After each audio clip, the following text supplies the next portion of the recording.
And hello there, and welcome to the 21st installment of I Eat, I Read, I Watch on Dining Solo. Today's post highlights a solo dinner and my reading and watching accompaniments, and I encourage you not to just eat alone. Dine solo.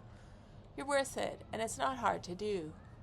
You can check out all the installments on my blog at celiachandler.com. Today's food is rainbow trout, garlic mashed potatoes, and roasted asparagus.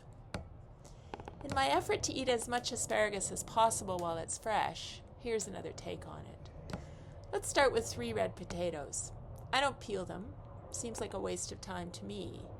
If you're at my table and you don't eat the peels, I will judge you for pickiness, as I did my late husband while he was judging me for my perceived laziness. I did, however, wash them tonight, carve out the eyes, cut them into pieces, and put them into a pot of cold water with salt. I bring them to a boil, turn it down to medium, and put the timer on for 12 minutes.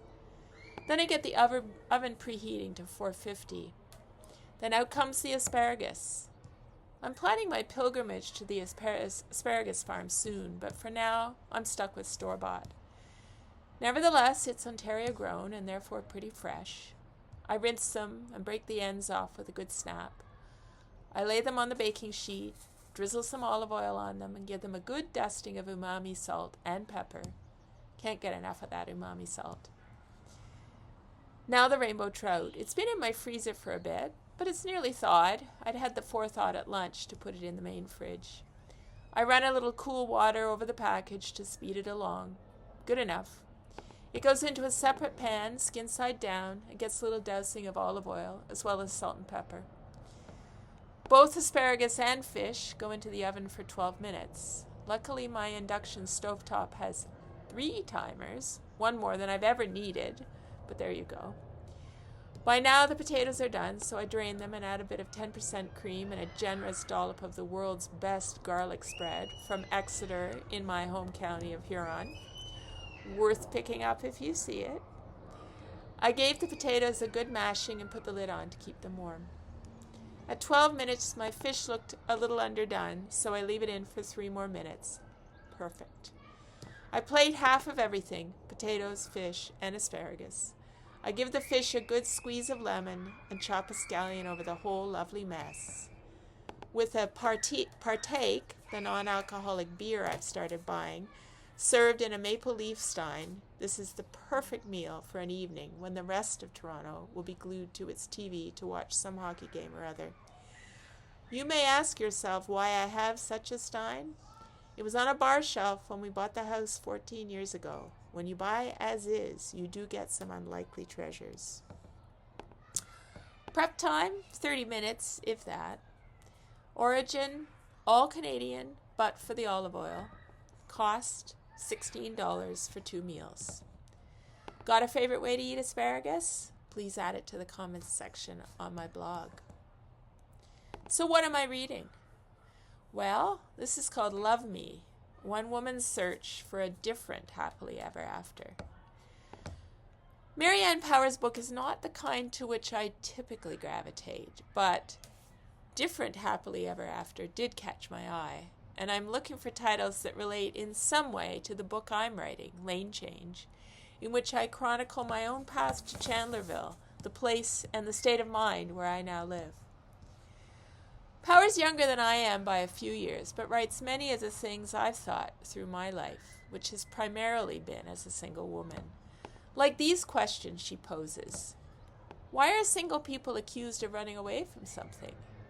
Why aren't couples accused of running away from being alone? Like the fact that sologamists, which are people who marry themselves, are open to roasting a chicken and eating it alone if they want to, complete with tablecloth, candle, and fancy china. Does this sound a little like I Eat, I Read, I Watch? This very series? Power talks about the sadness and loneliness that sometimes results from not wanting the things that others want, of not doing the things that others are doing. But ultimately, Power concludes, as I have, that she, quote, no longer feels like a Bridget Jones loser. She feels like part of a new breed of women who are choosing to build different kinds of lives, lives that suit them, lives that our mothers and grandmothers were not able to choose. When we have the freedom to choose, we choose different things. End quote. I enjoyed this book more than I expected to. I will make sure I keep track of Power's writing, since I'm sure there's more to come.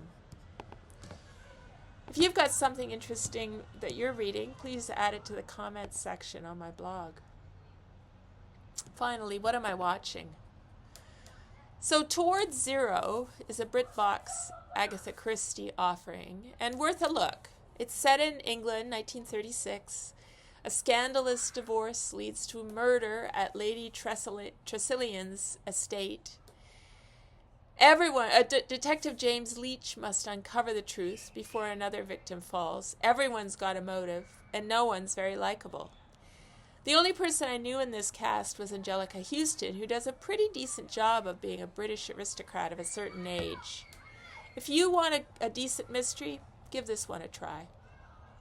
And if you've got something you've found that's worth watching, put it into the comments section of my blog.